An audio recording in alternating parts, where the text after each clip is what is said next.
নির্বাচনে নিরাপত্তা নিশ্চিতে আইনশৃঙ্খলা বাহিনীর প্রস্তুতি নিয়ে জানাতে বরিশালে আছেন অপূর্ব অপু এবং পাবনা থেকে যোগ দিচ্ছেন স্বপন আহমেদ। শুরুতেই যাচ্ছি বরিশালে অপূর্ব অপুর কাছে। অপু,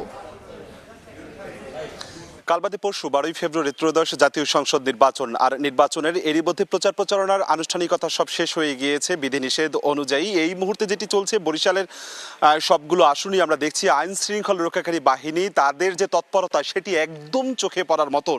প্রত্যেকটি কেন্দ্রে কেন্দ্রে আইন শৃঙ্খলা রক্ষাকারী বাহিনীর সদস্যরা যাচ্ছেন এবং তারা কেন্দ্রের যারা দায়িত্বরত রয়েছে তাদের সাথে বিভিন্ন শিক্ষা প্রতিষ্ঠান বা যে কেন্দ্রগুলো রয়েছে সে সমস্ত কেন্দ্রের দায়িত্বরতদের সাথে কিন্তু কথা বলছে। এই মুহূর্তে যে ছবিটি দেখছেন এটি হচ্ছে বরিশাল 1 আসন, বরিশালের প্রবেশদ্বার বলা হয়। বরিশালের গৌরনদী আগুলঝরাটে নিয়ে এই আসনটি, এই আসনে বেশ কিছু জায়গায় ঝুঁকিপূর্ণ রয়েছে। এই ঝুঁকিপূর্ণ আসনগুলোতে বাড়তি তদারকির কাজটি করছেন মেজর ইয়াসির আরাফাতের নেতৃত্বে। এই মুহূর্তে বরিশালের আগুলঝরার একটি আসনে এখানে আমরা দেখছি যে সেনাবাহিনীর সদস্যরা, বিজিবি সদস্যরা এখানে এসেছেন এবং তারা তদারকির কাজটি করছেন।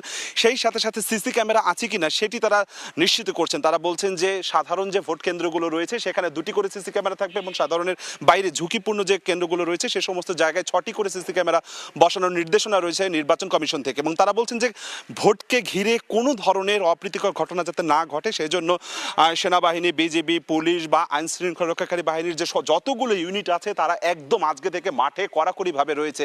তারা বরিশাল রেঞ্জের ডিআইজি মঞ্জুর মোর্শেদ যে তথ্যটি জানিয়েছে যে বরিশাল বিভাগের 21টি সংসদীয় আসনের অর্ধেকেরও বেশি কেন্দ্র ঝুঁকিপূর্ণ থাকায় এখানে আইন শৃঙ্খলা রক্ষাকারী বাহিনী, সেনাবাহিনী, পুলিশ, র্যাব, বিজেপি, কোস্টগার্ড, নৌবাহিনী সহ বিভিন্ন ইউনিটের সদস্যরা কাজ করছেন। সেই সাথে সাথে একটি বিশেষ হেলিকপ্টারও বরাদ্দ করা হয়েছে বরিশালের জন্য, দুর্গম যে 13টি উপজেলা রয়েছে সেখানে যাবার জন্য। সবকিছু মিলে সবগুলো জায়গাতেই এখন ভোটের অপেক্ষা। আমরা এখন আইন শৃঙ্খলা বাহিনীর তথ্য আরও জানতে পাবনায় যাচ্ছি। পাবনায় সহকর্মী স্বপন আহমেদ রয়েছে, স্বপনের কাছ থেকে জানবো পাবনার খবরাখবর। সারা দেশেই ভোটকে কেন্দ্র করে, অর্থাৎ 12 ফেব্রুয়ারি ভোটকে কেন্দ্র করে যেভাবে নিরাপত্তা ব্যবস্থা করা হয়েছে একই অবস্থা কিন্তু পাবনা জেলাতেও, অর্থাৎ পাবনা জেলা পুলিশ সুপারের পক্ষ থেকে এই মুহূর্তে জেলা পুলিশ লাইন মাঠে কিন্তু এই যে 5টি আসন রয়েছে, 5টি আসনের যে সকল পুলিশ কর্মকর্তারা দায়িত্ব পালন করবেন তাদেরকে ব্রিফ করা হয়েছে এবং কিভাবে তারা দায়িত্ব পালন করবেন, কোন বিষয়গুলো তারা আসলে দেখবেন এবং এই আসনগুলোতে এই যে এই পাবনা জেলার মধ্যে পুরোপুরি মোট 5টি আসন, এই 5টি আসনের মধ্যে মোট কেন্দ্র রয়েছে 702টি, যার মধ্যে পুলিশের পক্ষ থেকে বলা হয়েছে যে 191টি ঝুঁকিপূর্ণ আসন রয়েছে এবং এর মধ্যে 98টি আসন রয়েছে যেটি অধিক ঝুঁকিপূর্ণ। এই ঝুঁকিপূর্ণ আসনগুলোতে আসলে কিভাবে এই পুলিশ সদস্যরা দায়িত্ব পালন করবে সেই বিষয়গুলো আসলে এখন পুলিশ সদস্যদের বোঝানো হচ্ছিল।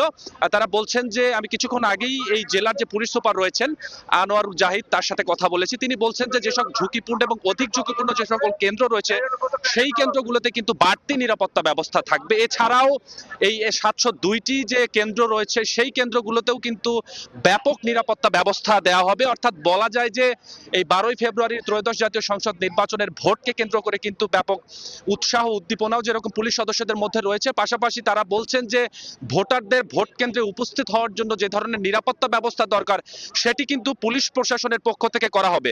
শুধু পুলিশ সদস্য নয়, এই পুলিশ সদস্য প্রায় 2000 পুলিশ সদস্যদের পাশাপাশি আইন শৃঙ্খলা যৌথ বাহিনী অর্থাৎ সেনাবাহিনী, র্যাব, বিজিবি সহ অন্যান্য আইন শৃঙ্খলা রক্ষাকারী বাহিনীও কিন্তু এই নিরাপত্তা অর্থাৎ ভোটের নিরাপত্তা দিতে তারা ব্যস্ত থাকবেন।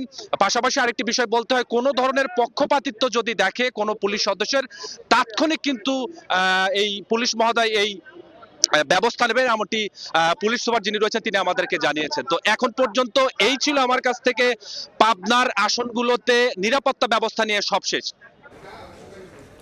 সরাসরি যুক্ত ছিলাম বরিশাল এবং পাবনায়।